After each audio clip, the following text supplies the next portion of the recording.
Good evening, everyone, and welcome back to another episode of It Remains to Be Seen, where many of you know we talk about murder cases, missing persons cases, trials, and a lot of the other crazy stuff going on around this world.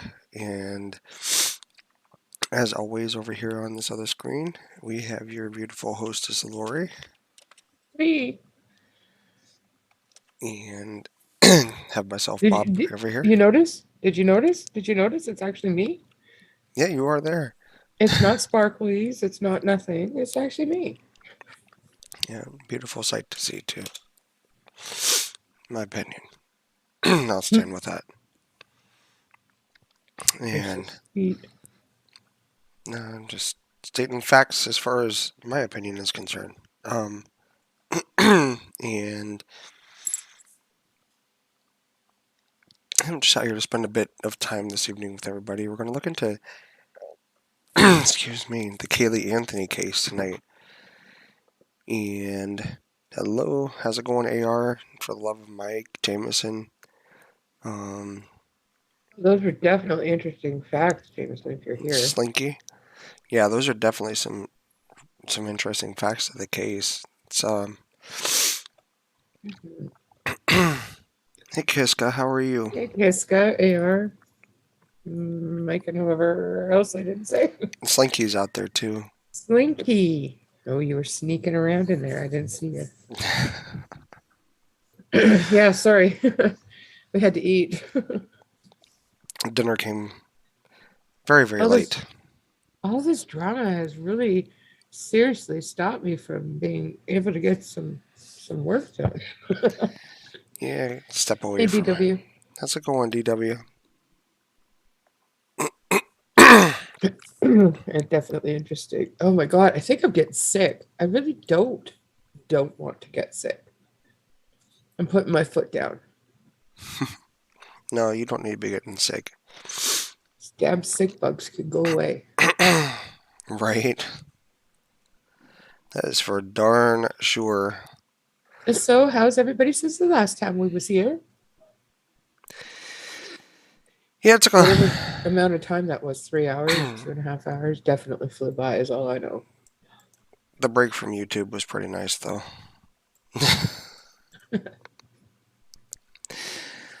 The 2 hour one? Yeah, just taking a break from the craziness. A NyQuil. Yeah, I might have to. I don't know. I'm just not feeling it.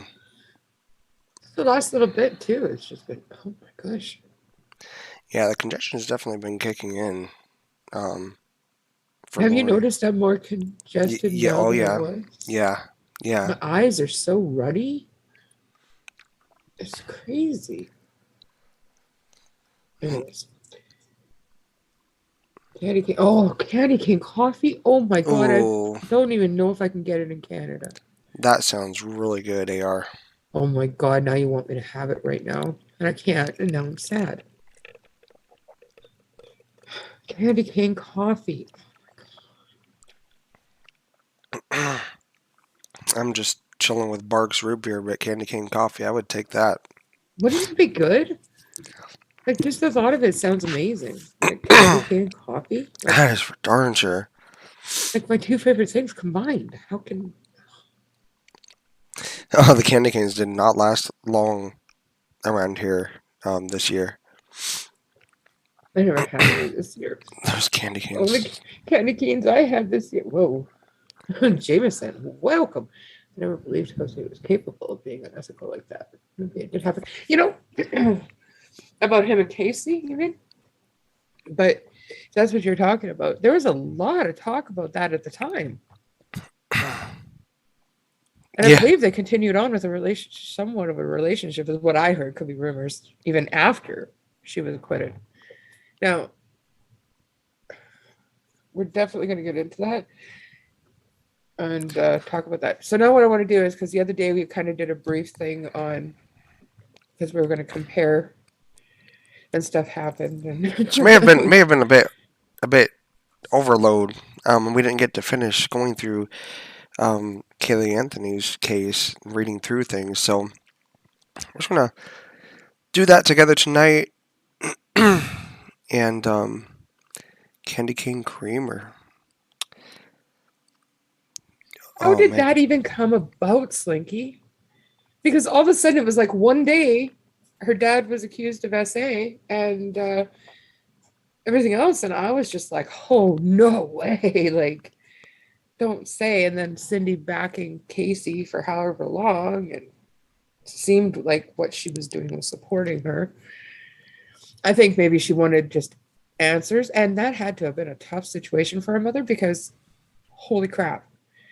You know, they lost their granddaughter. Their daughter, they probably know most likely killed their granddaughter. And yeah, that's just messed up. It's just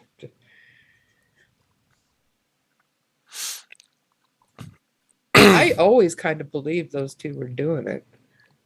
Hmm. I don't know why, because Baez obviously was not a huge catch. I don't find he isn't my type. So the family is because there was also something about the brother, right? Which was really weird. No, no, no, no. I realized that, Jameson. This is why her dad won't speak to her now. I think it was that, but I think he kind of turned her back on, or he turned his back on her even before that. Because I honestly think that he truly did believe she killed Caylee. Hmm.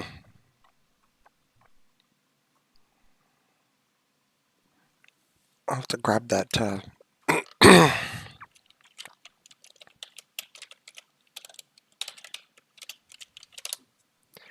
Okay, so let's start reading this. We're gonna.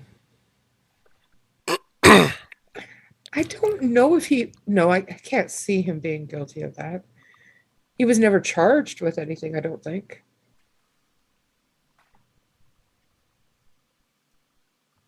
I don't know. She lied so dang much. It's like, how could she? I don't know, man. That was a twisted story. That was a big twisted story. But it definitely showed that there how easy it was to sway the narrative of what happened.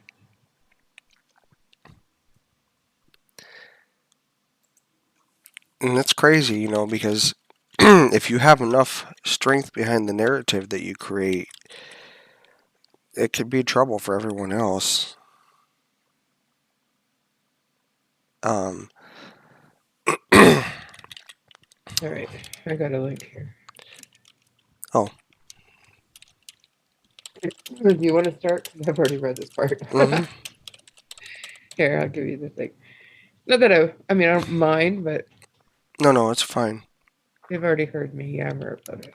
I always love listening to your voice anyway. So, but no, I'm just putting. Is it the one, the Wikipedia entry there, right? Yeah. Okay. Yeah, I've got it too. Um, okay. So it's been a crazy day. So let's just kind of sit back and read through this here. Because I think my voice isn't falling out as much as it was. So that's a good thing. Maybe my voice sounded better when it was bad. But let's see here. Caylee Marie Anthony, August 9th, 2005 through 2008, was an American girl who lived in Orlando, Florida, with her mother Caylee Marie Anthony, born March 19th, 1986, and her maternal grandparents, George and Cindy Anthony. On July 15th, 2008, she was reported missing in a 911 call made by Cindy, who said she had not seen Caylee for 31 days and that Casey's car smelled like a dead body had been inside it. Cindy said Casey had given varied explanations um,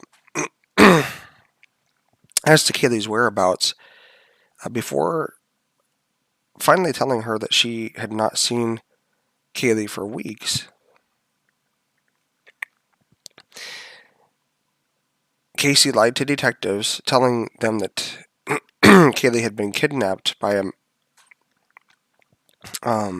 nanny on June 9th, and that she had been trying to find her, too frightened to alarm the authorities.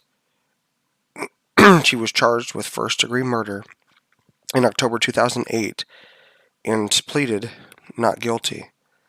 On December 11th, 2008, 2-year-old Caylee's skeletal remains were found with a blanket inside a laundry bag in a wooded area near the Anthony family's house. Investigative reports and and trial testimony varied between duct tape being found near the um, front of the skull and on the mouth of the skull. Poor little girl.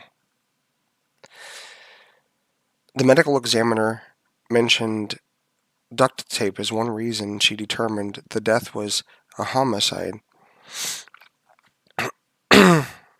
while the cause of death was listed as death by undetermined means.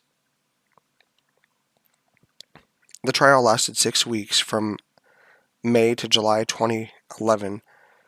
The prosecution sought the death penalty and alleged Casey wished to free herself from parental responsibilities and murdered her daughter for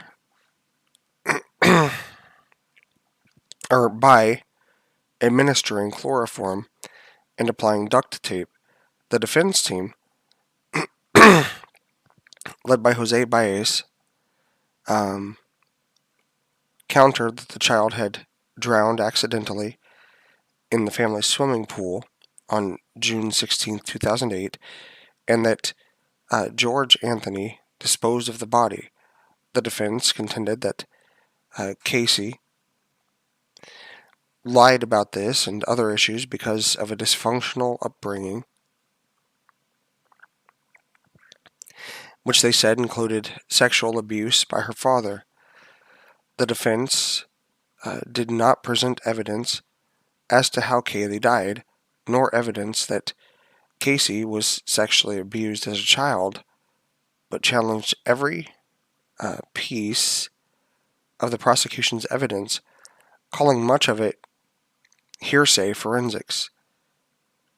Casey did not testify. On July 5th, 2011, the jury found Casey not guilty of first-degree murder, aggravated child abuse, and aggravated manslaughter of a child, but guilty of 4 misdemeanor counts of providing false information to a law enforcement officer.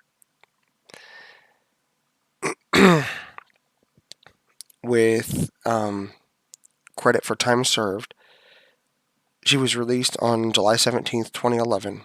A Florida appeals court overturned 2 of the misdemeanor convictions on January 25th, 2013.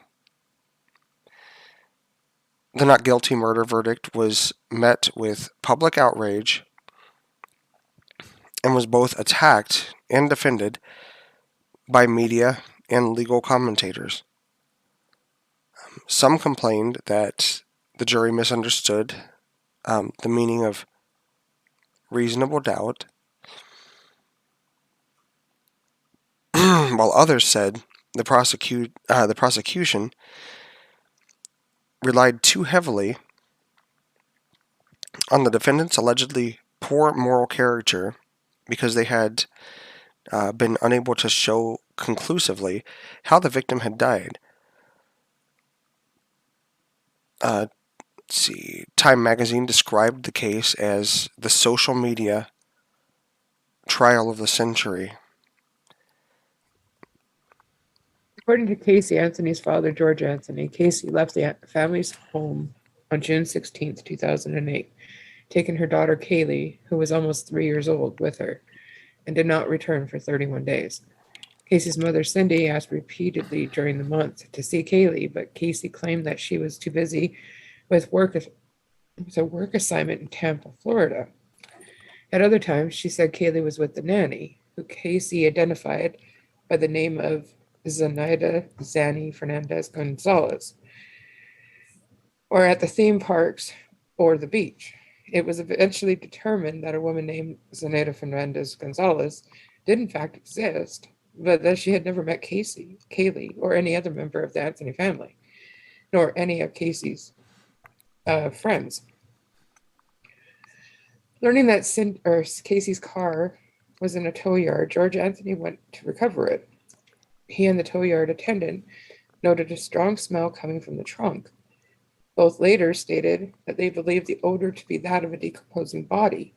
When the trunk was opened, it contained only a bag of trash. Cindy reported Caylee missing that day, July 15th, to the Orange County Sheriff's Office. During the same telephone call, Casey confirmed to dial 911, the 911 operator, that Caylee had been missing for 31 days. Sounding distraught, Cindy said, "There's something wrong.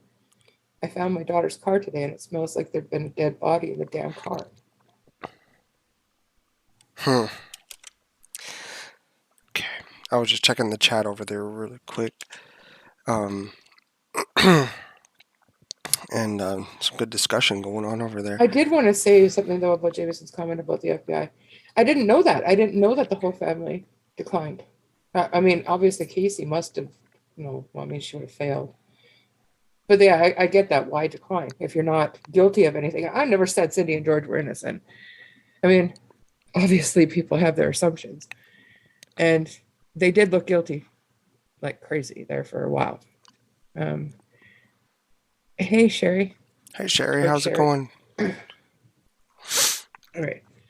Okay, so. My nose is really plugged. Oh, that's no fun, hon. All right, here we go. When Detective Yuri Milik of the Orange County Sheriff's Department began investigating Caylee's disappearance, he found discrepancies in Casey's signed statement. When questioned, Casey said Caylee had been kidnapped by Zenaida Fernandez Gonzalez, whom she also identified as Zanny, Caylee's nanny. Although Casey had talked about her, Zanny had never been seen by Casey's family or friends. And in fact, there was no nanny. Casey also told police that she was working at Universal Studios, a lie she had been telling her parents for years. Investigators took Casey to Universal Studios on July 16th, 2008, the day after Caylee was reported missing, and asked her to show them her office. Casey led detectives around the building for around 25 minutes before she stopped, started smiling, and jokingly admitted that she has no office there and that she had been fired years before. Wow, that's pretty crazy. Isn't that out there? Like, I couldn't believe it. Like, when that happened in real time, I was like shook. I was like, That is whoa. crazy. She led them around for 25 minutes, people. And then was like, you know what? And I don't work smiled. here. She smiled and that's wow. That is something. I cannot even. Oh my God. Casey was first arrested on July 16th, 2008, and was charged the following day with giving false statements to law enforcement, child neglect, and obstruction of a criminal investigation. The judge denied bail, saying Casey had shown woeful disregard for the welfare of her child. On July 22nd, 2008, after a bond hearing, the judge set bail at $500,000 On August 21st, 2008, after 1 month of incarceration, she was released from the Orange County Jail after her $5,000 bond was posted by the nephew of California bail bondsman Leonard Padilla in hopes that she would cooperate and Caylee would be found. On August 11th, 12th, and 13th of 2008, meter reader Roy Kronk called police about a suspicious object found in a forested area near the Anthony residence. In in the first instance, he was directed by the sheriff's office to call the tip line, which he did, receiving no return call. On the second instance, he again called the sheriff's office and eventually was met by two police officers. He reported to them that he had seen what appeared to be a skull near a gray bag. On that occasion, the officer concluded a short search and the officer conducted a short search and stated he did not see anything. On December 11th, 2008, Kronk again called the police. They searched and found the remains of a child in a trash bag.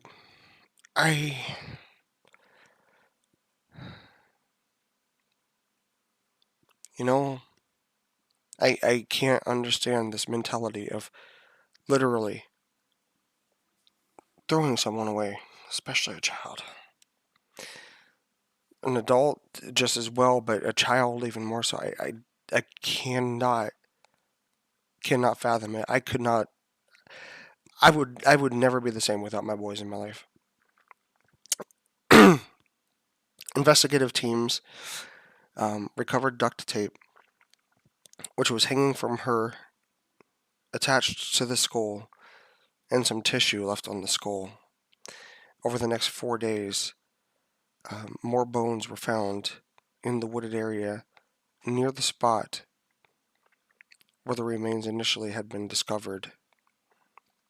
On December 19th, 2008, medical examiner Jan Garavaglia confirmed that the remains found were those of Caylee Anthony.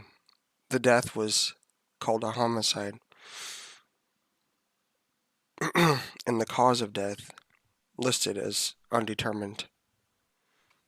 Casey was offered a limited immunity deal on July 29th, 2008 by prosecutors related to the false statements given to law enforcement about locating her child, which was renewed August 25th to expire August 28th.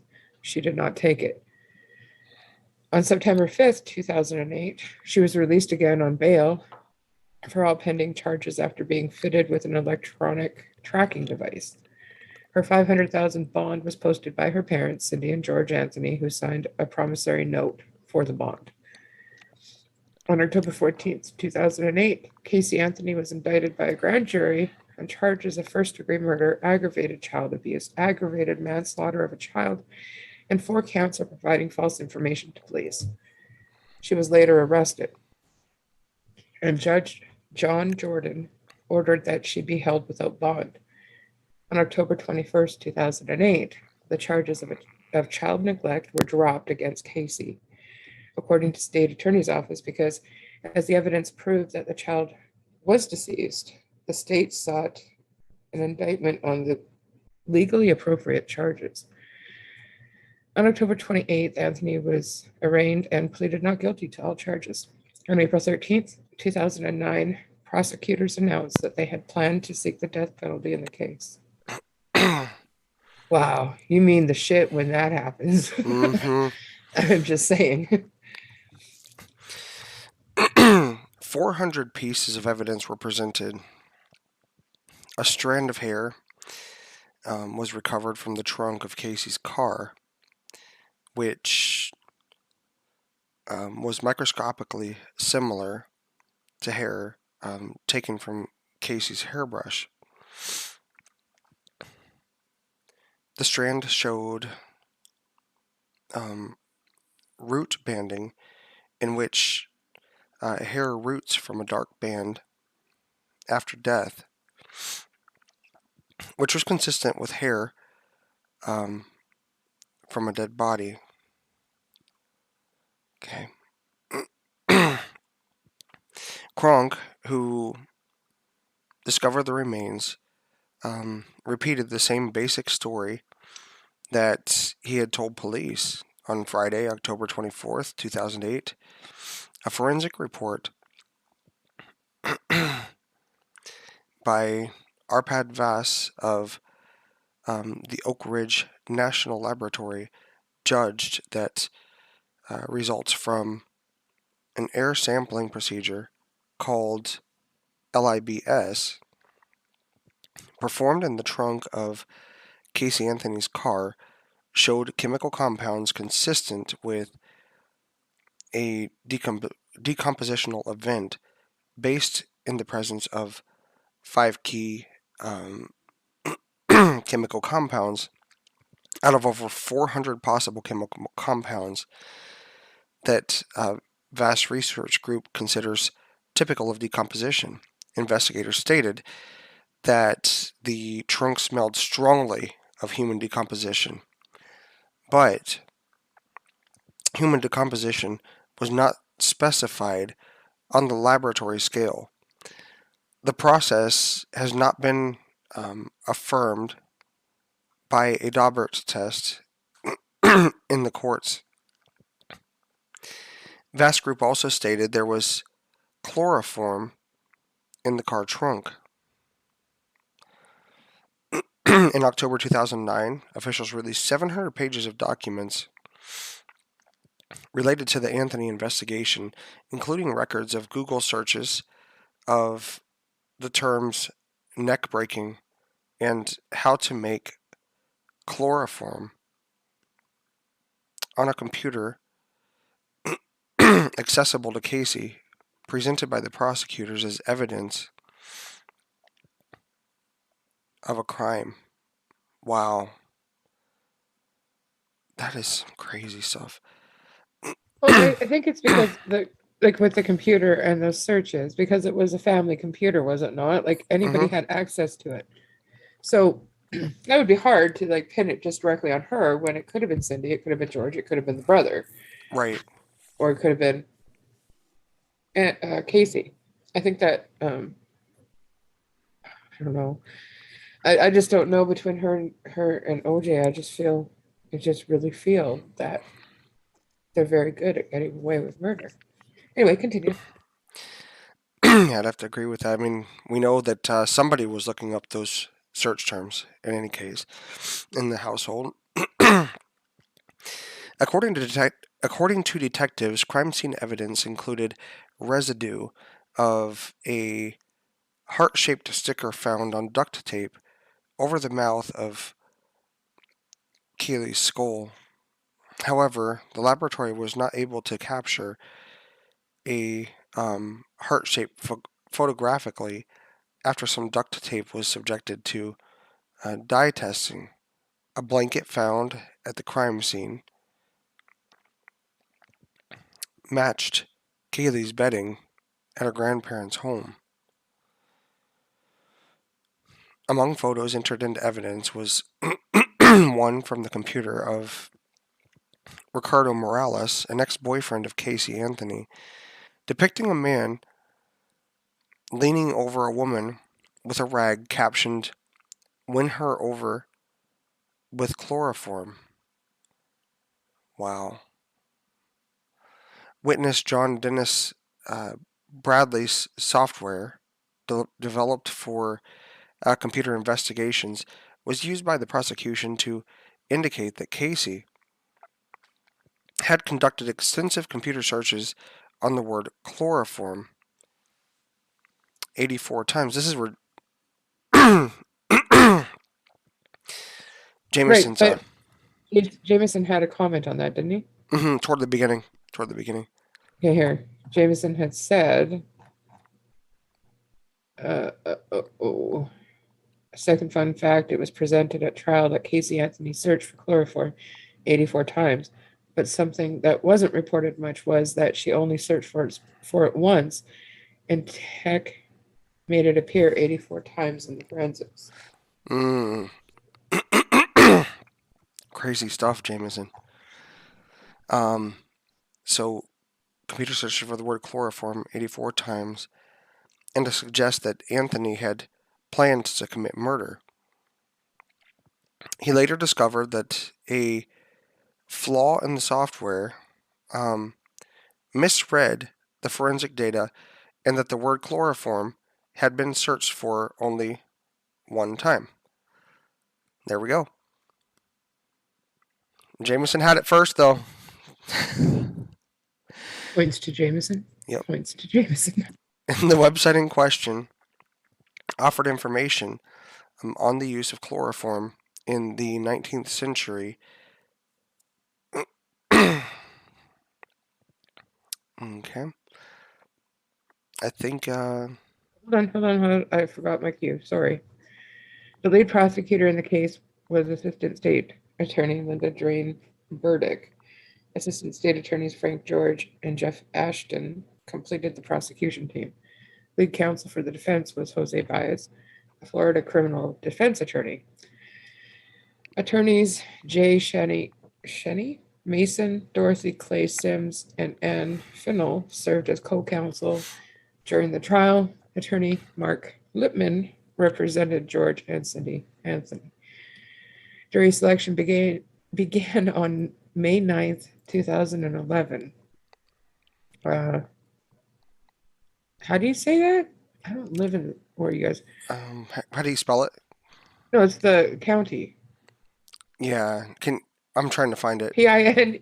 Oh, I'd say Pinellas, Pinellas. but it Okay. might be Peneus depending I, on which I dialect it don't is. know. I don't want to look like an idiot out here. I'm just kidding. I'll say it wrong because I'm bad with words.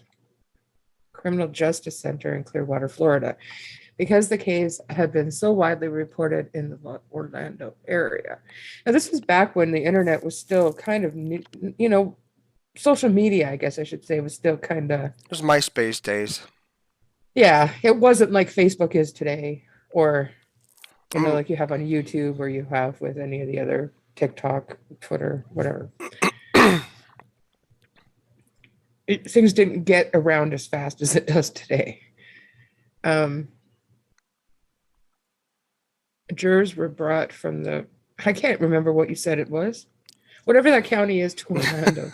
Jury selection took longer than expected and ended on May 20th, 2011, with 12 jurors and 5 alternates being sworn in.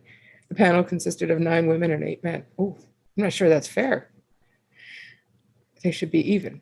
The trial took 6 weeks, during which time the jury was sequestered to avoid influence from information available outside the courtroom. Do you want me to read that one? oh no, I can take that one. You what? I can take that one. Okay. Unless you want to read it. Oh my God. I think we're both good. Okay, I can read it. why don't we go block by block? We'll go block by block if it's that long. I haven't gone through because I only see one line at a time on my screen. So Okay, wait. We still have to do opening statements, or did I just do that? no, that's where we're starting. Okay, so you do that, yeah. But what I'm saying is you get to witness testimony, and it's like 70 pages long. Oh. It's gonna suck for whoever has to read that. Now we'll just have to break that up. Okay. 70 pages long, huh? Well, I don't know if it's that long. It was probably an exaggeration on my part, but it's a long section set of paragraphs. Okay, so, all right, go ahead. Just do it. All right. The trial began on May 24th, 2011 at the Orange County Courthouse with Judge Belvin Perry presiding. In the opening statements, lead prosecutor Linda Drain Burdick described the story of the disappearance of Caylee Anthony day by day. The prosecution alleged an intentional murder and sought the death penalty against Caylee Anthony. Prosecutors stated that Anthony used chloroform to render her daughter unconscious before putting duct tape over her nose and mouth to suffocate her.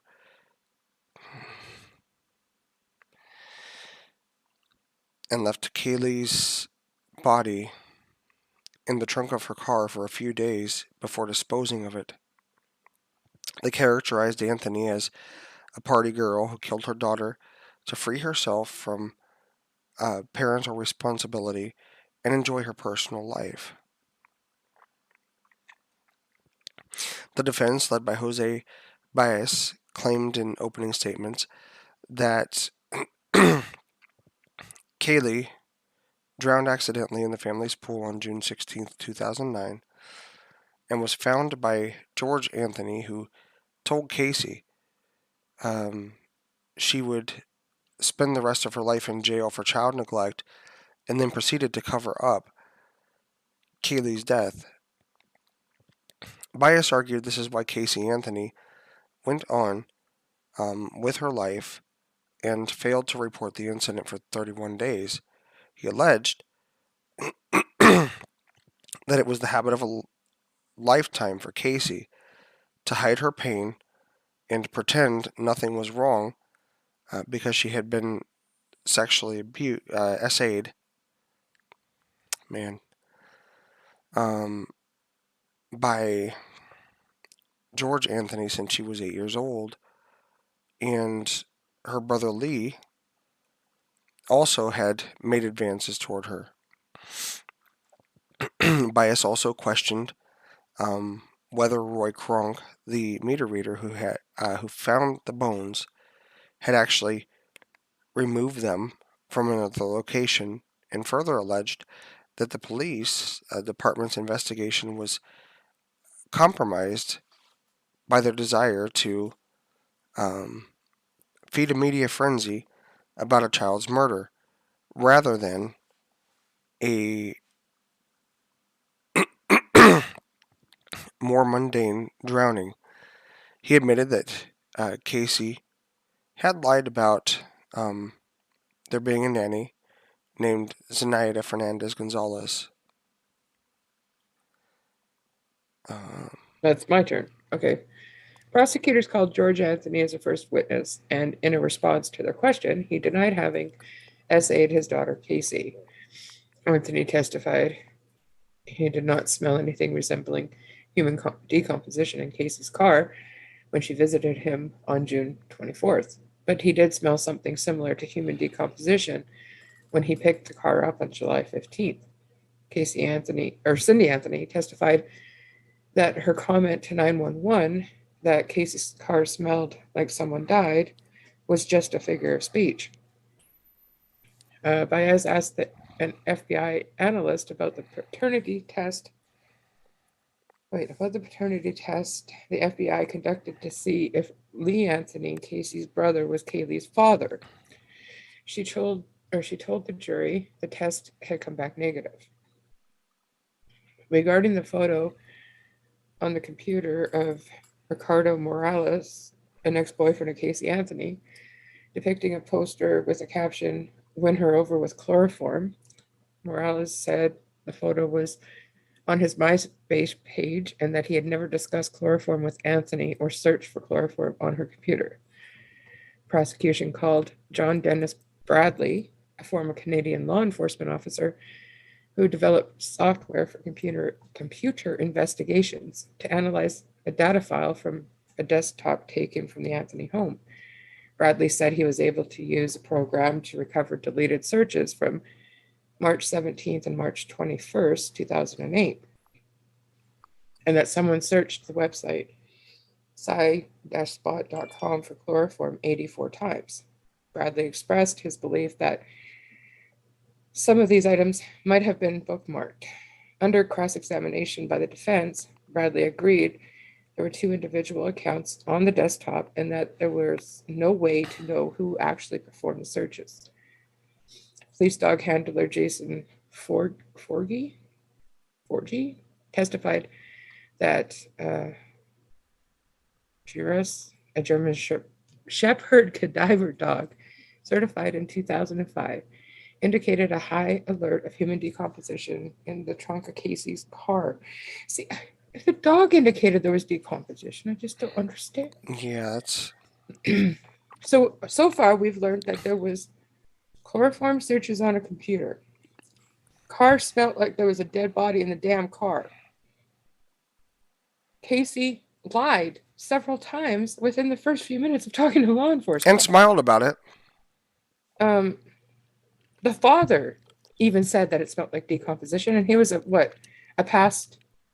I don't know. He was in law enforcement somewhere, but he was like, he would have smelled and had smelled probably in the past what a dead body smelled like. They have all this stuff, but yet it's still just. I don't understand why it's not a slam dunk. Saying the police dog has had real work searches numbering over 3,000 by now.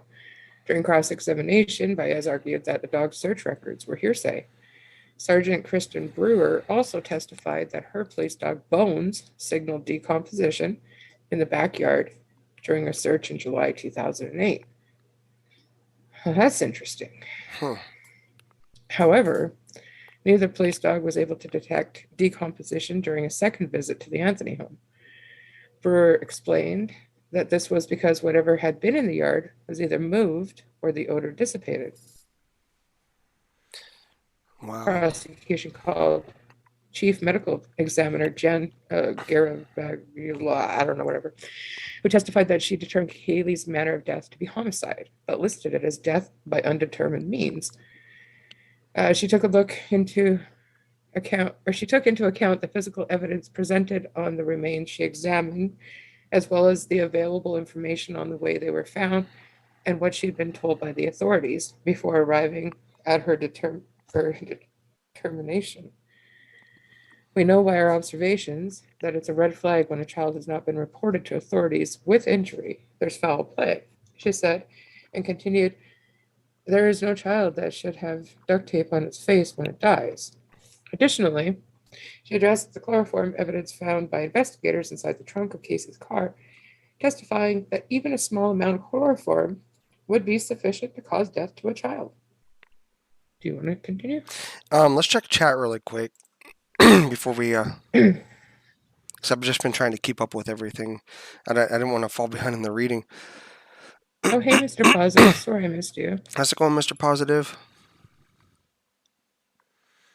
Let's see. Yeah, it's crazy stuff. My gosh. Yeah, I lied about working for 2 years. I don't understand that. And welcome, Serenity, and anybody else I may have missed. I took them to the place, walked around for 25 minutes, and then jokingly was like, you know, I don't work here. I don't work here. I haven't worked here for a while, like years. It's all good though. The smell of death just means someone was dead in that location. It doesn't mean there's an indicator of homicide. Okay, but you could put two and two together, right? Missing child, the smell of death. Now, does that mean that if it smells death, does that indicate it could be an animal death or it could be a human death? Does it distinguish between animal and human? I don't know. Is that a dumb question? Just means someone was dead in that location. It doesn't mean there's a indicator of homicide. Right. No, I get that. I do get that. As crazy as it is, it's the truth. It just indicates that there was a decomposing body there. But oh my gosh. Maybe Beyond the Veil. Hey, hello, Beyond the Veil. How's it going? Okay, so I will start back over here. University of Florida professor and human identification laboratory director Michael Warren was brought on by the prosecution to present a computer animation of the way duct tape could have been used in the death of the child, which the defense objected to hearing. Judge Perry, after a short recess to review, ruled that the video could be shown to the jury. The animation featured a picture of Caylee taken alongside Casey, superimposed with an image of Caylee's decomposed skull and another with a strip of duct tape that was recovered with her remains. The images were slowly brought together, showing that the duct tape could have covered her nose and mouth. Bias stated, "This disgusting superimposition is nothing more than a fantasy. They're throwing things against the wall and seeing if it sticks."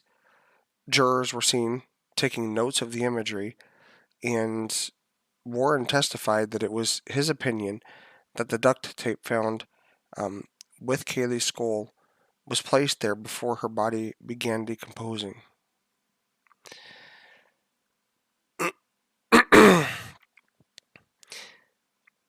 FBI latent print examiner Elizabeth Fortain testified that adhesive in the shape of a heart was found on a corner of a piece of duct tape that was covering the mouth portion of Caylee's remains.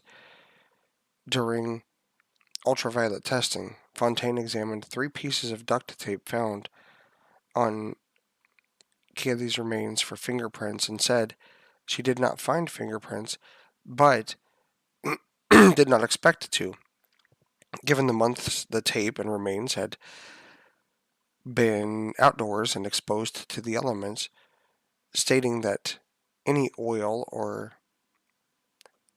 sweat from a person's fingertips would have long since deteriorated. After Fontaine showed the findings to her supervisor, she did not initially try to photograph the heart-shaped adhesive, explaining,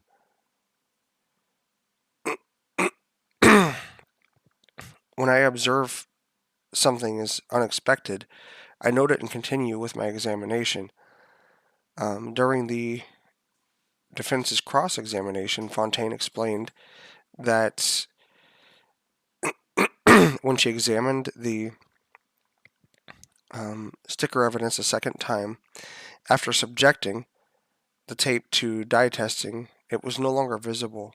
She said that other FBI agents had tested the duct tape in the interim. The defense called 2 government witnesses who countered prosecution witness testimony about the duct tape. The chief investigator for the medical examiner stated that the original placement of the duct tape was unclear and it could have shifted positions as he collected the remains. Caylee Anthony testified that their family buried their pets in blankets and plastic bags using duct tape to seal the opening. Additionally, an FBI forensic document examiner found no evidence of a sticker or sticker residue on the duct tape found near the child's remains.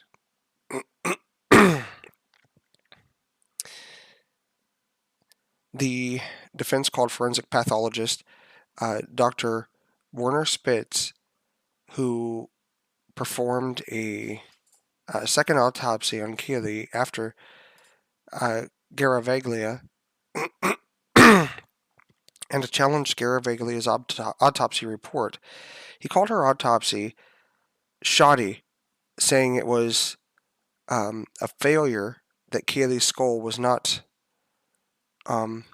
opened during her examination. "You need to examine the whole body in an autopsy," he said.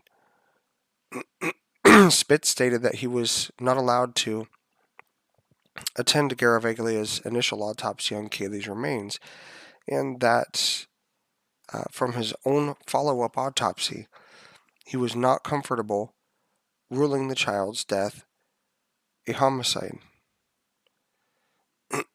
He said he could not determine what Caylee's manner of death was, but said that there was no indication to him that she was murdered.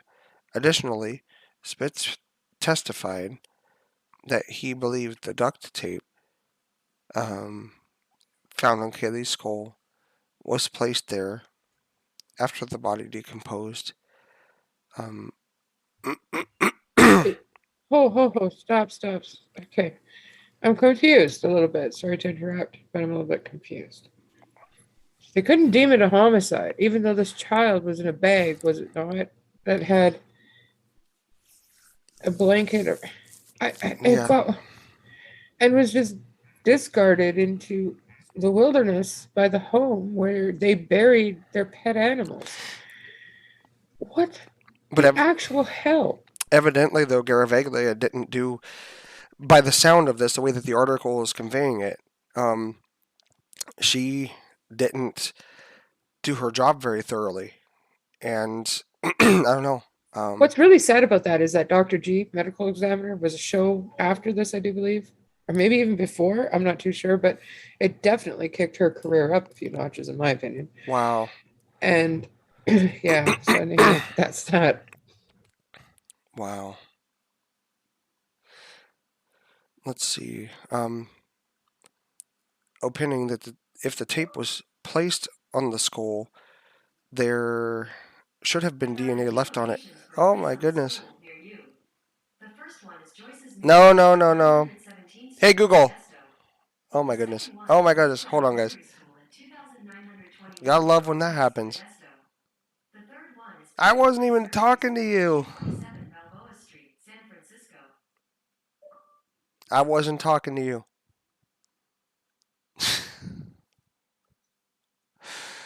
Oh my goodness. There should have been DNA left on it and suggested that someone may have staged some of the crime scene photos. The person who took this picture, the person who prepared this, put the hair there, stated Spitz when asked by um, when asked by Ashton during cross-examination. So your testimony is the medical examiner's personnel took the hair that wasn't on the skull, placed it there? Spitz answered, "It wouldn't be the first time, sir. I can tell you some horror stories about that." On June 21st, Bradley discovered that a flaw in his software misread the forensic data and that the word chloroform had been searched for only one time, and the website in question offered information on the use of chloroform in the 19th century. On June 23rd, Bias called Caylee Anthony to the stand, who told jurors she had been the one who performed the chloroform search on the family computer in March of 2008. The prosecution alleged that only Casey could have conducted this search, and the others because she was the only one home at the time. When asked by prosecutors how she could have made the internet searches when employment records show she was at work, Caylee Anthony said despite what her work time she indicates, she was at home during these time periods because she left from work early during the days in question.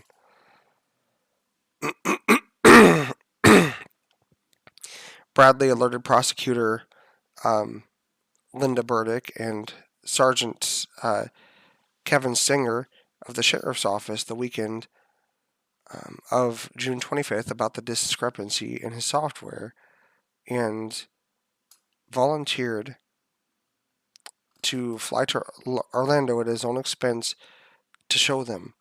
On the same day, the judge temporarily halted proceedings when the defense filed a motion to determine if Anthony was competent to proceed with trial. The motion states the defense received a privileged communication from their client, which caused them to believe that Miss Anthony is not competent to aid and assist in her own defense. The trial resumed on June 27th when the judge announced that the results of the psychological evaluations showed Anthony was competent to proceed. In later testimony about air samples, Dr. Ken Furton, a professor of chemistry at Florida International University, stated that there is no consensus in the field on what chemicals are typical of human decomposition. Judge Perry ruled that the jury would not get to smell air samples taken from the trunk. You want me to read? Yeah, go for it, beautiful. Prosecution stated they discussed Bradley's software discrepancy with Baez on June 27th, and he raised the issue in court testimony. Baez also asked Judge Perry to instruct the jury about the search information, but prosecutors disputed this, and it was not done. Also, on June 27th, the defense called two private investigators who had searched the area in November 2008, where the body was later found. The search was videotaped, but nothing was found. On June 28th, the defense called a Texas EquiSearch team leader who did two searches of the area and found no body. The defense then called Roy Kronk, who recounted the same basic story he told police about his discovery of Caylee Anthony's remains in December 2008. He acknowledged receiving $5,000 after the remains were identified, but denied that he told his son that finding the body would make him rich and famous. The next day, his son testified he had made such statements. Wow. On June 30th, the defense called Crystal Holloway, a volunteer in the search for Caylee, who stated that she had an affair with George Anthony, that he had been to her home, and that he had texted her, "Just thinking about you, I need you in my life." She told the defense that George Anthony had told her that Caylee's death was an accident that snowballed out of control. Under cross-examination by prosecutors, they pointed to her sworn police statement in which she had said that George Anthony believed it was an accident rather than knowing that it was.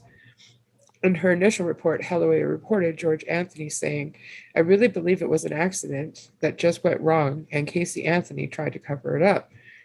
She said he had not told her he was present when the alleged accident occurred. During direct examination, Baez asked Holloway if George Anthony had told her that Caylee was dead while stating publicly that she was missing, to which she replied, yes. In his earlier testimony, George Anthony had denied the affair with Holloway and said he visited her only because she was ill. He had said he sent her a text message because he needed everyone who had helped in his life. After Holloway's testimony, Judge Perry told jurors that it could be used to impeach George Anthony's credibility, but that it was not proof of how Caylee died, nor evidence of Caylee Anthony's guilt or innocence. The prosecution rested its case on June 15th after calling 59 witnesses for 70 different testimonies. The defense rested its case on June 30th after calling 47 witnesses for 63 different testimonies. Caylee Anthony did not testify. And I think if she had, I think, man, she would have totally been guilty. On June 30th and July 1st, the prosecutor presented rebuttal arguments, beginning by showing the jury photographs of Caylee's clothes and George's suicide note. It called two representatives of Cindy Anthony's former employer, who explained why their computer login system showed Cindy was at work the afternoon. She said she went home early and searched her computer for information about chloroform. A police computer analyst testified someone had purposely searched online for neck plus breaking. Another analyst testified she did not find evidence that Cindy Anthony had searched certain terms she claimed to have searched.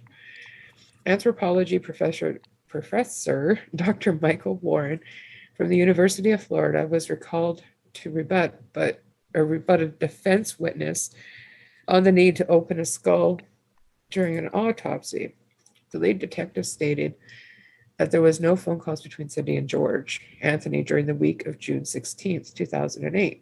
However, he told defense he did not know that George had a second cell phone. Oh, dang. So jump over to chat here really quick and see what we got going on. I think he was a past cop or something, Slinky. Or he retired or something. I don't know. He was something with law enforcement, I'm pretty positive.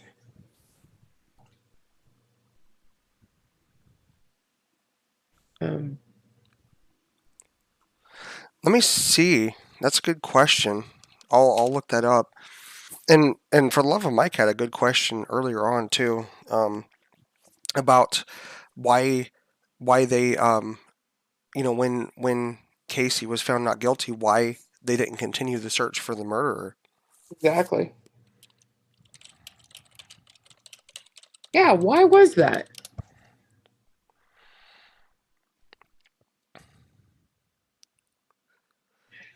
Well, Okay. the fact that Cindy lied a few times too kind of made me think that she was involved in the cover up. But then with that 911 call where she was freaking out saying it smelled like there was a dead body in the damn car, why would she do that if she helped cover it up? Or did she not know until after? No, that wouldn't even make sense. I do have an article here that we can check out afterward, and I haven't read through it, but it essentially states where she is. I want to look at this source really quick because I don't know about a lot of these things here. Let's see, but there are definitely some articles out there, and we can absolutely read one of those. Let's see here.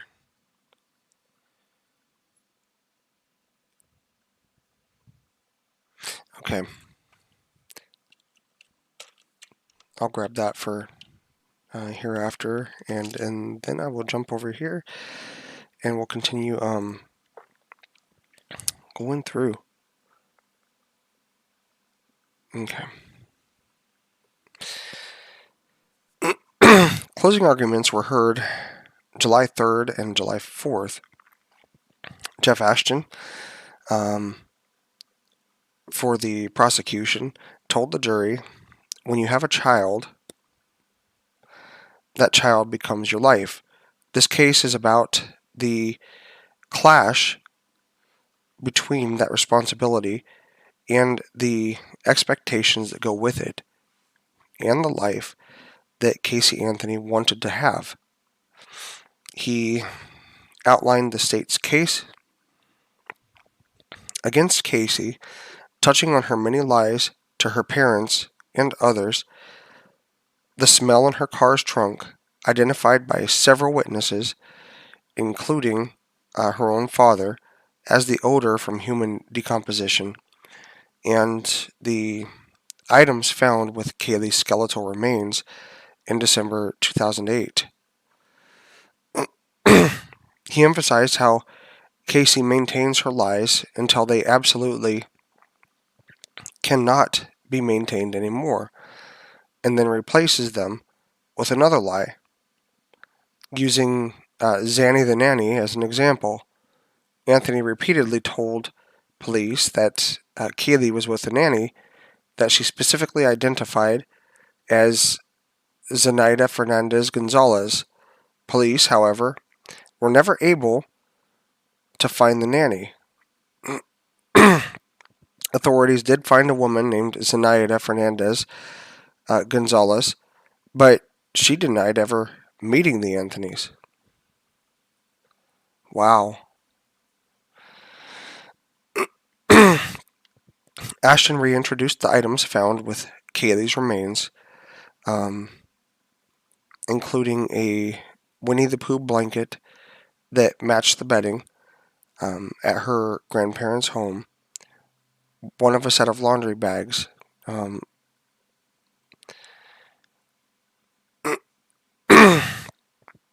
With the twin bag found at the Anthony home, and duct tape, he said, was a relatively rare brand. That bag is Caylee's coffin, Ashton said, holding up a photograph of the laundry bag. As Casey reacted with emotion, he further criticized the defense's theory that Caylee drowned in the Anthony pool and that Casey and George panicked upon finding the child's body and covered up her death. He advised jurors to use their common sense when deciding on a verdict. No one makes an accident look like murder, he said. Before closing arguments, Judge Perry ruled that the defense could argue that a drowning occurred due to reasonable conclusions added by witness testimony, but that arguing SA was not allowed since there was nothing to support the claim that George SA'd Casey. Bias began by contending that there were holes in the prosecution's forensic evidence, saying it was based on a fantasy. He told the jury that the prosecution wanted them to see the stains and insects that did not really exist, that they had not proven that the stains in Anthony's car trunk were caused by Caylee's decomposing body rather than from a trash bag found there. He added that the prosecutors tried to make his client look like a promiscuous liar because their evidence was weak. He said that drowning is the only explanation that makes sense and showed jurors a photograph of Caylee opening the home's sliding glass door by herself. He stressed that there were no child safety locks in the home and that both of Casey's parents, George and Cindy, testified that Caylee would get out of the house easily. Although Cindy testified that Caylee could not put the ladder on the side of the pool and climb up, Bias alleged that Cindy may have left the ladder up the night before. She didn't admit to doing so in testimony, he said, but how much guilt would she have knowing it was her that left the ladder up that day? Defense attorney Jose Bias told jurors his biggest fear was that they would base their verdict on emotions, not evidence. The strategy behind that is, if you hate her, if you think she's a lying, no good slut, then you'll start to look at this evidence in a different light, he said. I told you at the very beginning of this case that this was an accident that snowballed out of control. What made it unique is not what happened, but who it happened to, he explained Caylee Anthony's behavior as being the result of her dysfunctional family situation. At one point, as Bias spoke, Ashton could be seen smiling or chuckling behind his hand. This prompted Bias to refer to him as this laughing guy right here. The judge called a sidebar conference, then a recess. When court resumed, he chastised both sides, saying both Ashton and Bias had violated his order that neither side should make disparaging remarks about opposing counsel. After both attorneys apologized, the judge accepted the apologies but warned that a recurrence would have the offending attorney excluded from the courtroom. Defense attorney Cheney Mason then followed with an additional closing argument addressing the jury to discuss the charges against Caylee Anthony. The burden rests on the shoulders of my colleagues at the state attorney's office, Mason said, referring to proving that Caylee Anthony committed a crime. Mason said that the jurors are required, whether they like it or not, to find the defendant not guilty if the state did not adequately prove its case against Caylee Anthony. Mason emphasized that the burden of proof is on the state and that Caylee Anthony's decision not to testify is not an implication of guilt. You want me to read? Now I'll get this next paragraph here. Lead prosecutor Linda Drain Burdick, in the prosecution rebuttal, told the jurors that she and her colleagues backed up every claim they made in their opening statement 6 weeks ago and implied that the defense never directly backed up their own opening statement claims.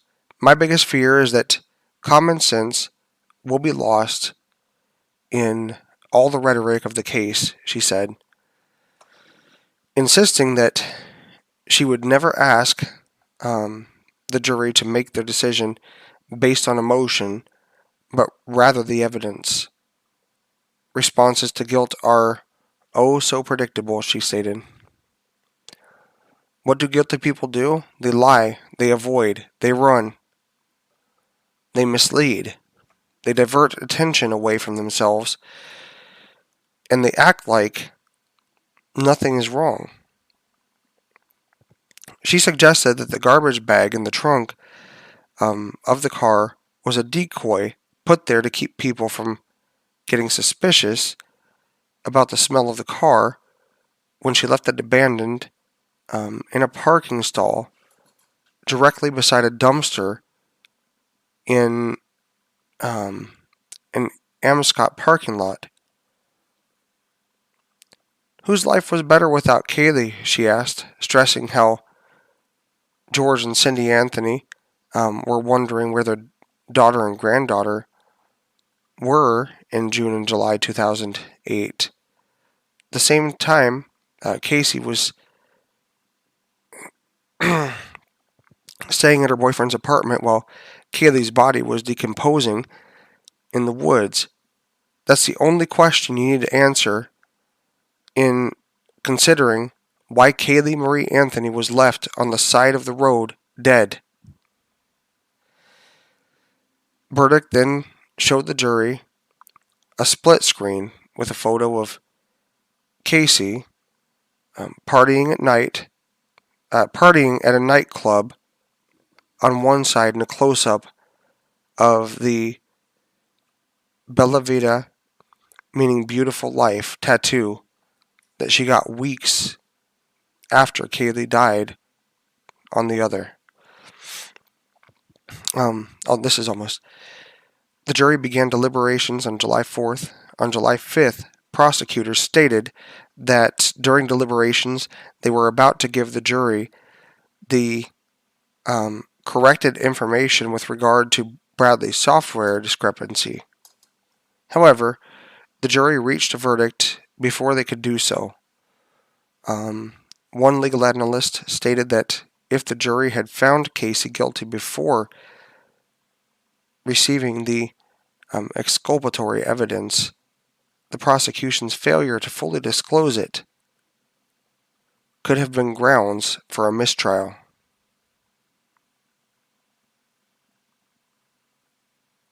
Right. Do you want to stop the reading part Mm-hmm. tonight? Mm-hmm.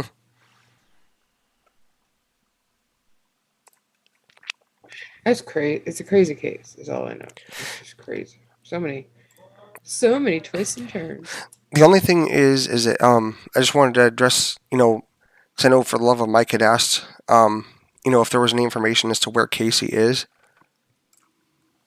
We're in Florida. Yeah, I'll post this out there.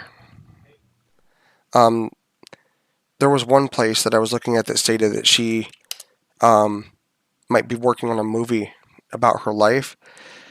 Let's see.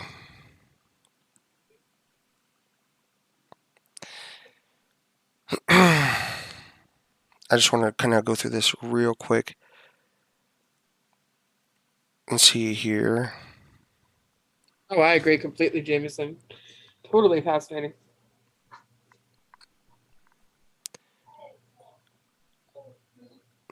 There's been interest as to what she's doing. Okay. She, let's see. All right. I'm gonna go through here because there's some. Oh, go ahead. Sorry, I would like to think, Mike, that legally she shouldn't have been allowed to have any more children. Yeah, Of course, she wants more kids. Here we go. Casey is allegedly trying to lead a normal life 10 years on from her not guilty verdict in South Florida. However, in May 2021, she emerged into the spotlight once again after she was involved in a massive brawl. Drinks were reportedly thrown at O'Shea's Irish Pub in West Palm Beach in Florida over the weekend after Casey brawled with a woman with whom it was claimed she shared an ex. According to a police report obtained by this is TMZ, but this is from the Sun, so this main article is from the Sun. Casey said a woman identified as Thelma Moya spilled a drink on her leg and things got out of hand. The report also states that Casey told officers the argument was triggered by the fact they both dated the same man at the same time, and there was a long-standing feud between them. It's pretty crazy. I guess it was explained to her as to how to file a restraining order, but she refused and simply wanted the incident documented. Moya was not arrested or even at the scene when cops arrived.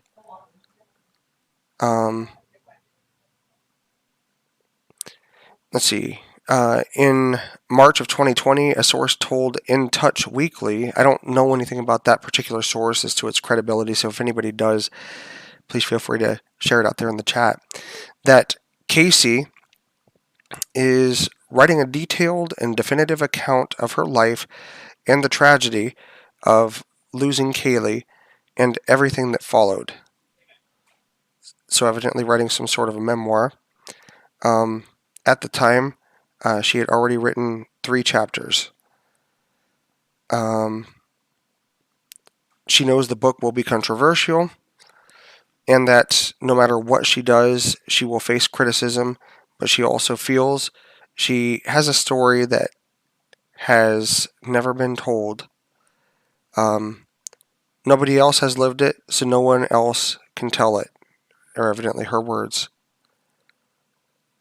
I guess she tried to start her own photography business in 2016, but the venture soon folded when she received more queries about the trial than the business. So it sounds like um, she launched a private investigation firm in Florida to help those facing serious legal charges in 2020. Wow, that's thoughts on that. That's the gist of the information that's there. Now, I'm not 100% certain, but I'm pretty much sure that I'm able to probably share this for anybody that There you go, Mike. For the love of Mike. Oh my gosh. That's crazy. How's it going, Island? EyeOn. All right. Okay, Mr. Baez, there's a portion of the opening statement dealing with the defendant having the absolute right to remain silent. Do you want that portion read, sir? Okay, let's bring a jury in.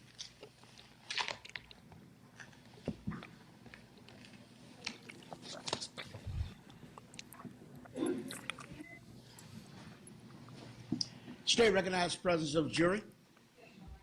And does the defense? Good morning, ladies and gentlemen of the jury. Oh yeah, the part I didn't because there was music, because I didn't show that part. When she walked into the courtroom, there she gave her lawyer there a really nice kind of smirk. Hmm.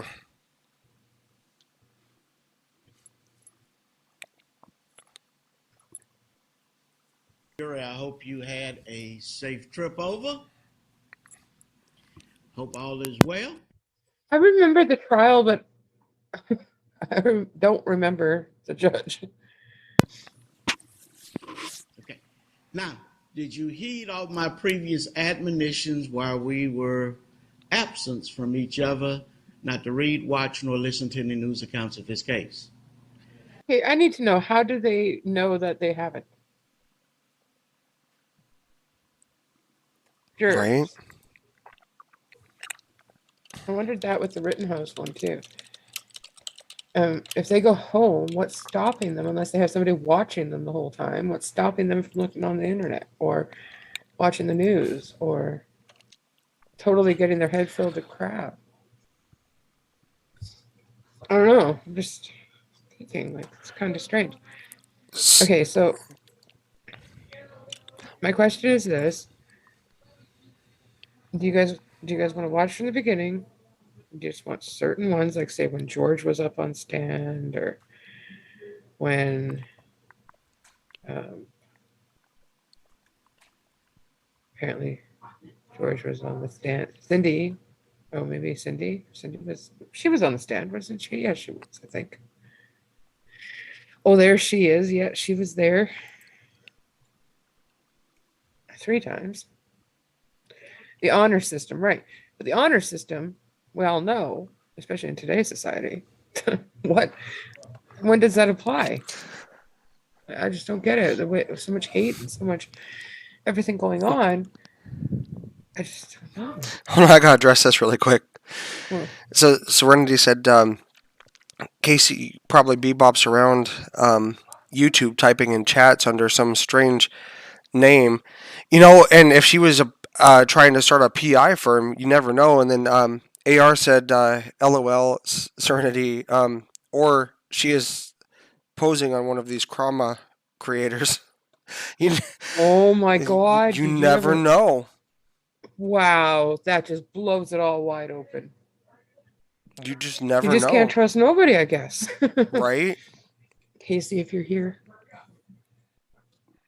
I don't know. Go away.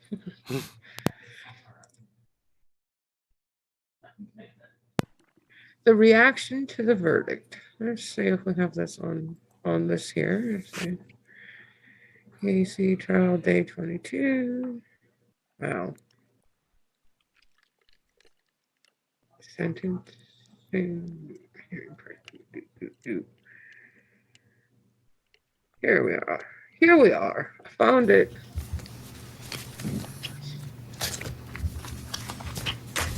Will the defendant rise along with counsel? Madam Clerk, you may publish the verdicts. Thanks, Judge. In the Circuit Court for the Ninth Judicial Circuit in and for Orange County, Florida, State of Florida versus Caylee Marie Anthony. As to case number 2008 CF 15606-0. As to the charge of first-degree murder, verdict as to count 1, we, the jury, find the defendant not guilty, so say we all, dated at Orlando, Orange County, Florida, on this 5th day of July, 2011, signed foreperson. As to the charge of aggravated child abuse. Okay, I need to say something because I have to stop it, and we know the rules. I wonder if she's thinking, holy crap, I might get away with this. Makes you wonder, huh? Her parents kind of have, well, I don't know about Cindy because we have somebody here in front of her, but George definitely has a very poker face happening there. Verdict as to count 2. Casey's crying. We, the jury, find the defendant not guilty. So say we all, dated at Orlando, Orange County, Florida. So at this point, she knows 5th that day of she's July, probably 2011, signed foreperson. As to the charge of aggravated manslaughter of a child, verdict as to count 3. We, the jury, find the defendant not guilty. So say we all, dated at Orlando, Orange County, Florida, this 5th day of July, 2011, signed foreperson. As to the charge of providing false information to a law enforcement officer, verdict as to count 4. We, the jury, find the defendant guilty of providing false information to a law enforcement officer as charged in the indictment. I guess they had to because that was pretty evident. I apologize for my son yelling. Skippy's really on a roll tonight. Yeah. So say we all, dated Orlando, Orange County, Florida, this 5th day of July, 2011, signed foreperson. As to the charge of providing false information to a law enforcement officer, verdict as to count 5. We, the jury, find the defendant guilty of providing false information to a law enforcement officer as charged in the indictment. So say we all, dated Orlando, Orange County, Florida, this 5th day of July, 2011, signed foreperson. As to the charge of providing false information to a law enforcement officer, verdict as to count 6. We, the jury, find the defendant guilty of providing false information to a law enforcement officer as charged in the indictment. Well, that was almost like giving somebody like a sucker and then taking it away. I mean, she thought she had a not guilty. So say we all, dated Orlando, Orange County, Florida, this 5th day of July, 2011, signed foreperson. As to the charge of providing false information to a law enforcement officer, verdict is to count 7. We, the jury, find the defendant guilty of providing false information to a law enforcement officer as charged in the indictment. So say we all, dated Orlando, Orange County, Florida, this 5th day of July, 2011, signed foreperson. Madam Clerk, you may poll the jury. Yes. I don't know. It's really hard to gauge her because, hey, Joshua. How's it going, Joshua? Your what? Who said what? What about your what, Jameson?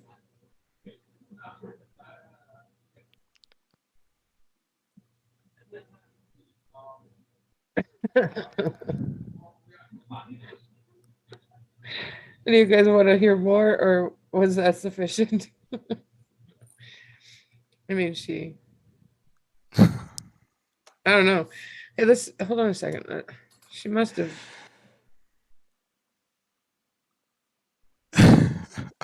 Sorry. Oh yeah. Then there was this here part here where she gave. Counsel and the defendant approached the podium. Yeah, he's like, no, I have not been doing this person. Not all the counsel, but just representative sample.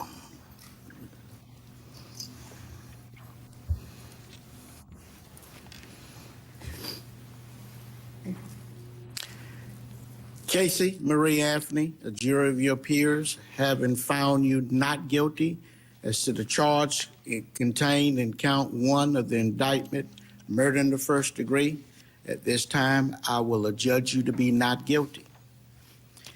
As to count 2, the crime of aggravated child abuse, a jury of your peers having found you to be not guilty, the court will adjudge you to be not guilty of the crime contained in count 2.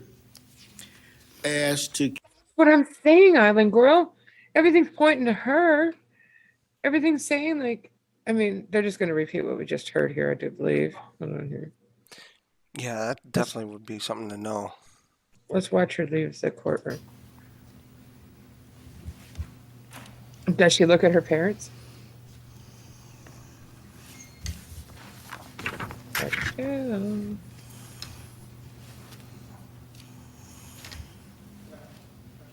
Nope.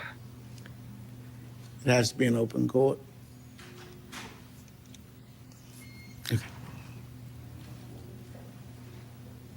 Wow. I don't know what's happening here. I don't know what You they're be doing. prepared to go to sentencing Thursday or Friday of this week. Thursday's good. I'll wake up about it. Okay, then we'll set sentencing Thursday at 9 a.m. in this courtroom. Did she do the detective or was it her lawyer? It was Jose Baez, I thought.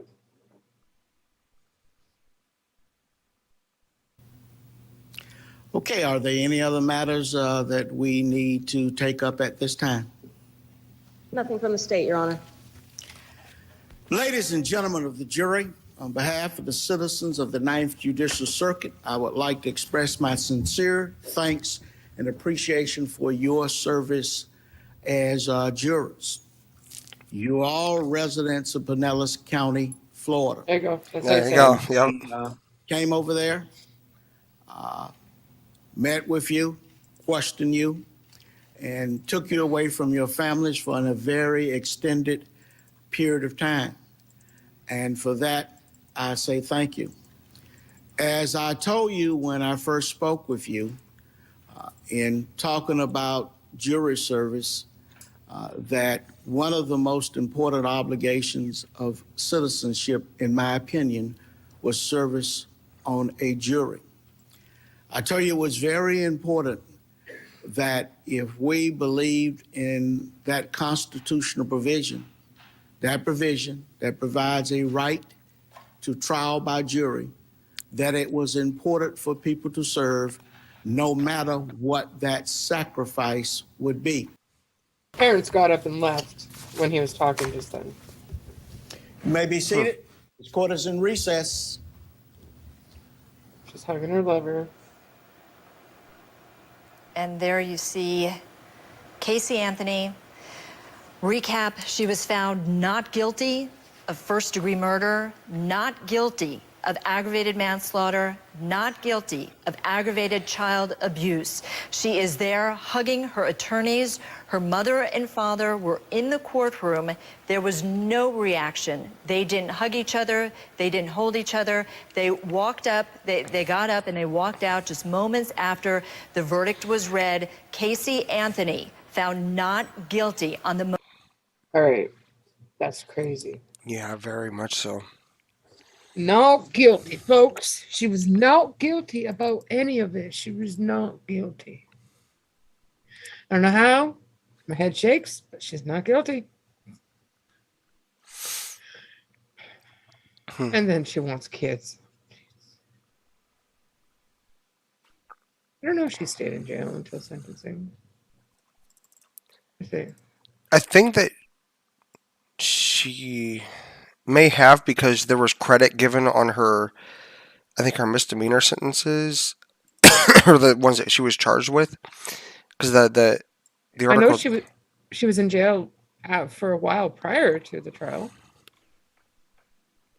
I believe while she was during trial, she was in jail. I don't know.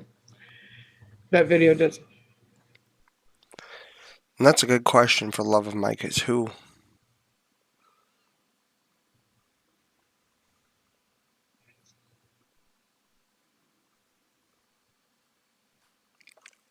Hmm.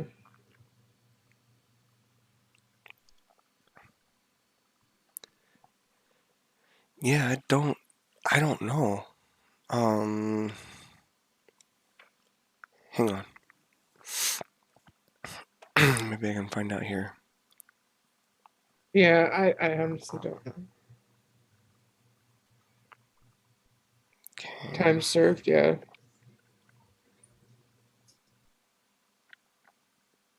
It's just so sad. Because, wow.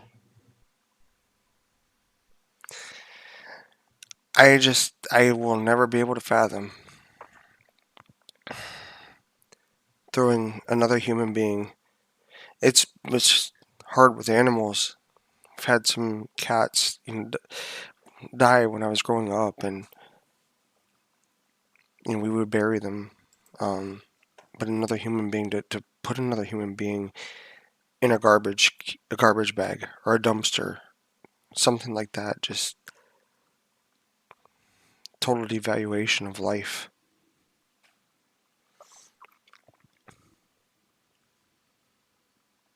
So I think tomorrow we should talk about Haley Cummings. If you remember her, she also went missing kind of, I think it was either as Caylee Anthony's thing was kind of, or shortly after. Um, Anyhow, I don't think she was found. Yeah, we could definitely look into that one too.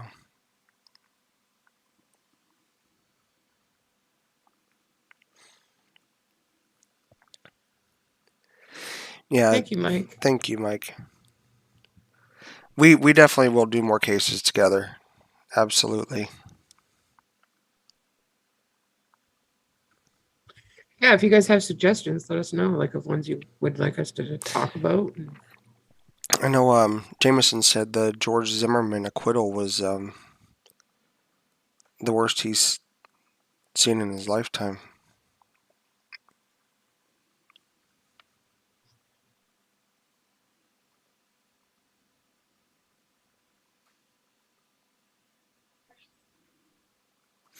Just crazy. Who was I don't know who was Kaylee's dad. I don't think anybody ever found out. We know it wasn't the brother. Thanks, AR. Yeah, thank Why you for didn't that. they ever do DNA to see if it was the dad? That's a good question.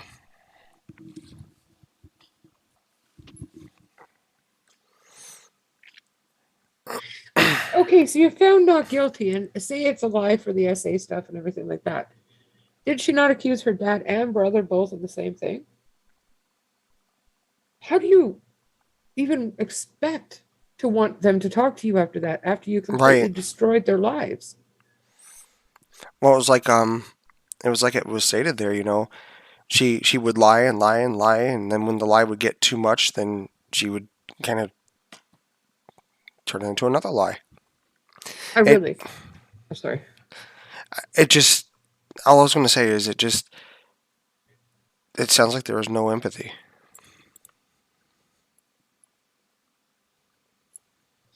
Scott Peterson.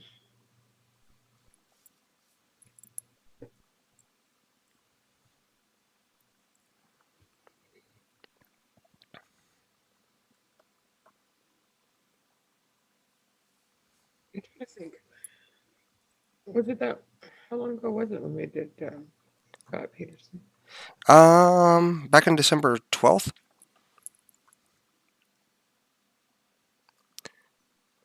Yeah, we had read through a lot of that back on December 12th, I think. I think we actually went through uh well, all of that one, if I'm not mistaken.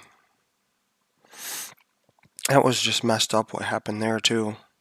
Yeah, we had already discussed this actually not that long ago, but here's the link to the one we did do.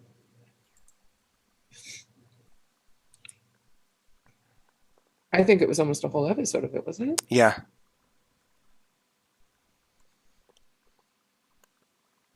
Yeah, the ones we have done, I mean, we can always revisit some of them. That's definitely not a problem. Hmm. Like we did with Kaylee, because we kind of went through it. We did Dahmer. Oh yeah, that was crazy. We did. What else did we do here? BTK Killer. Mm-hmm. The Dennis Rader one with BTK. That was just listening to him testify on the stand and everything was just that was I don't even have the words for that. Listening to his voice or anything. There he just talked about everything so plain as day.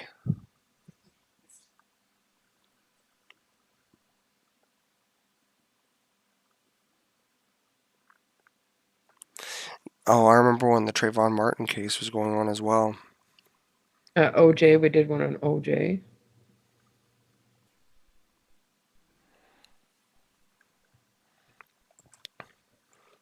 We did a lot on Rittenhouse. Mm-hmm. Yeah, we were covering that one as it was going on. Definitely a lot of good discussions during those times. Robert Picton, the Yep, pig farmer from up here in British Columbia, Canada. that was disgusting. Oh my Gypsy gosh. Rose. Yep.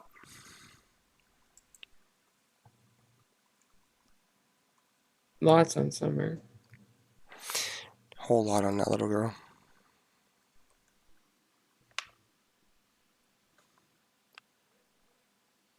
Joel Guy.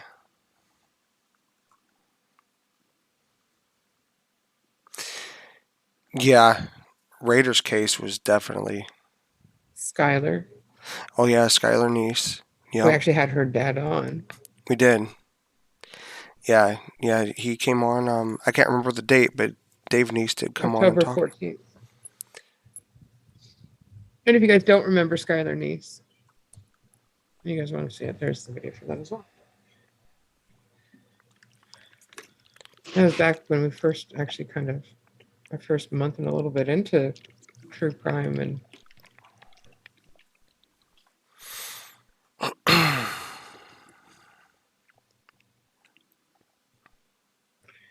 Joel Guide. I'm trying to remember that. I'll remember that name, Joel Guy. All right. I do want to talk about Haley Cummings tomorrow.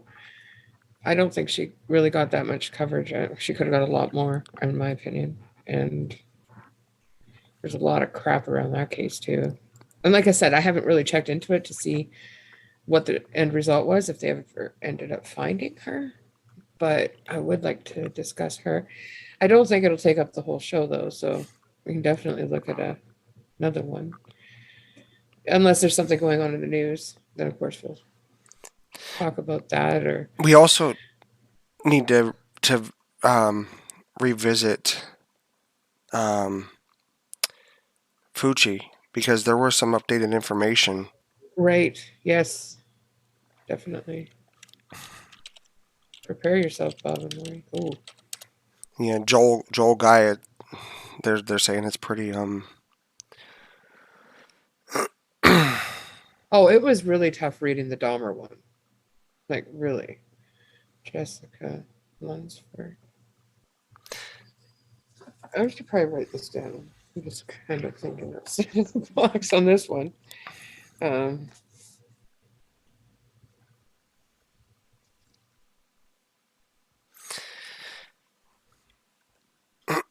There's some actually that I've seen the stories that I'd never ever heard of, but a lot of the big channels like Kendall Ray and Bailey Sarian and Christina Randall have done lots. There's also another one that I really like. I just can't think of her name now. She just had a baby. Anyways, Brooke Skylar Richardson.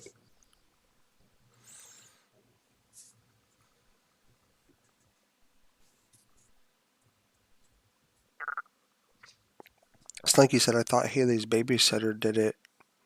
She's in jail. He was arrested, but they never found. Hold on, I gotta Google this. Susan Smith. That was such a sad one. I remember hearing that all over the news when I was younger, and it was going on. No, she has never been found.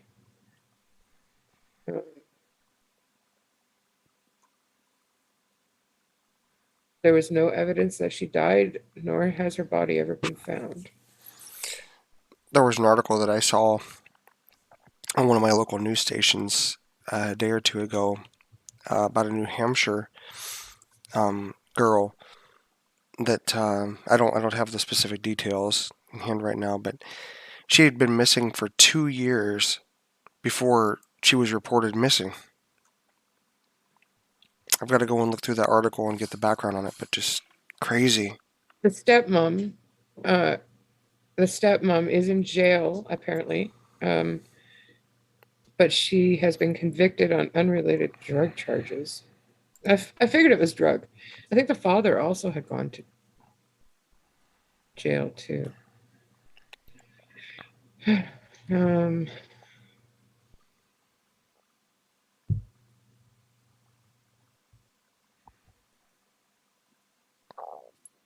Yeah, so I mean, there's not a ton on her, so it won't be a full episode, I don't think. But yeah, we can definitely look into her and another one. And if we don't finish the other one, we can also discuss it the next day.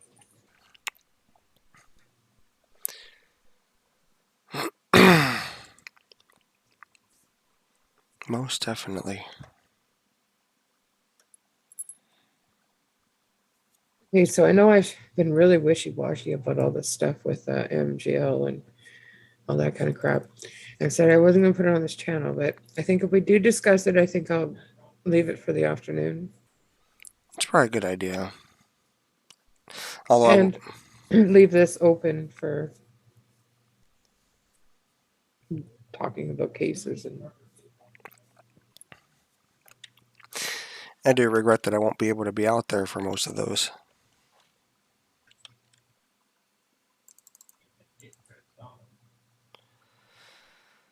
Hopefully that fire starts to diminish out there. But I don't know. that's crazy. Totally crazy.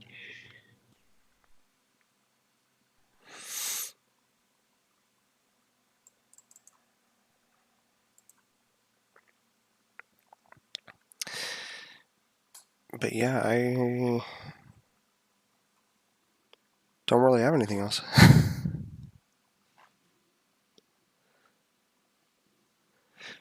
Slinky says I'd do it on the other channel.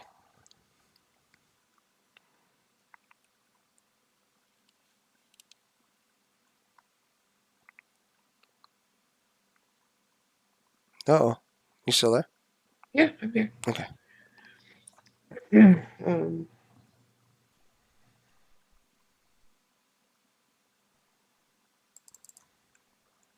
I'm tired. You want to end it? Oh my goodness. Yeah, I think we could wrap it up for tonight. Appreciate you all coming out and spending some time with us this evening. You have a good night also, DW. Thanks for coming by. And everybody else for that matter. Always appreciate you coming out and spending time with us. And definitely look forward to spending time with you all and interacting again.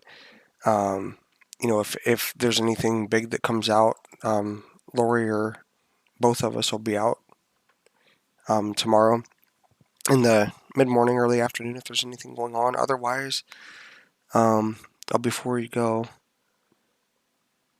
update on your mom. There is no update as of yet. She is still in the same standing. I know she wants out of that hospital, though. My mom has always been a working person, even when she didn't have a job. And I don't know. It just scares me because before she went in there, I had talked to her that Friday before, and hearing her voice, I had never heard her sound so weak. And she said that she was having problems with her muscles. She hadn't eaten in almost a week. So she was definitely malnourished, I'm sure. Yeah, thank you for that, AR.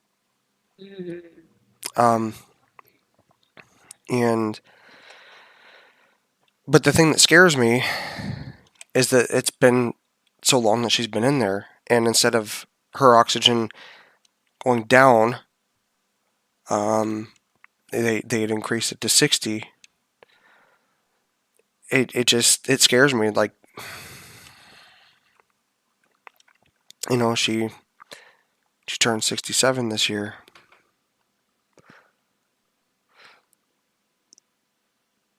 Yeah, I'm hoping that she gets better and that she gets out. Thanks, I appreciate that. But that hospital sounds like a super, super busy place. As I'm sure a lot of them are, so appreciate the love and the prayers out there, guys. I guess for now, we will call it a night. And, if one or both of us are not here in the afternoon tomorrow, you'll catch both of us at 8 p.m. Pacific time. And from wherever you're watching, or if you're catching us on the replay, we hope that you all have a good morning, good afternoon, or a good night wherever you are. Good night, everybody. Take care, everyone.